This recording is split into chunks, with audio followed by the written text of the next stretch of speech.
तर ओबीसी आंदोलक आणि नेते नवनाथ वाघमारे यांची कार अज्ञातानं पेटवण्याचा प्रयत्न केला। जालन्यातल्या नीलमनगर भागामध्ये रात्री 10:30 ते 11च्या दरम्यान ही घटना घडली। ज्या ठिकाणी नवनाथ वाघमारे यांची गाडी उभी होती त्या ठिकाणी एक अज्ञात व्यक्ती हातात ज्वलनशील पदार्थ घेऊन आली। गाडीवर टाकलेल्या कव्हरवर कॅनमधील ज्वलनशील पदार्थ चारही बाजूंनी टाकले आणि त्यानंतर ही आग लावली। आगीनं भडका घेताच गाडीवर टाकलेलं कव्हर क्षणार्धात जळून खाक झालं।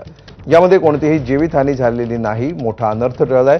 दरम्यान या संपूर्ण प्रकरणी ओबीसी नेते नवनाथ वाघमारे यांनी कदीम जालना पोलीस ठाण्यामध्ये तक्रार दिली आहे। पोलीस सीसीटीव्हीच्या आधारे तपास करतात।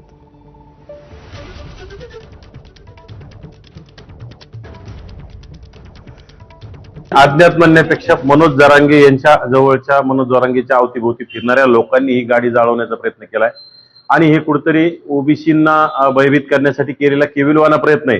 परंतु आमचा लढा काही बंद होणार नाही। गाडी जाळल्याने आम्ही काही कुणाच्या बापाला घाबरत नाहीत आणि जरांगीमध्ये अवकातच असेल ना, जरांगीने स्वतः यावं ना रस्त्यावर, आमच्या विरोधात बोलावं, आमच्या सोबत बसावं, आमच्या गाड्या आडून दाखवाव्यात।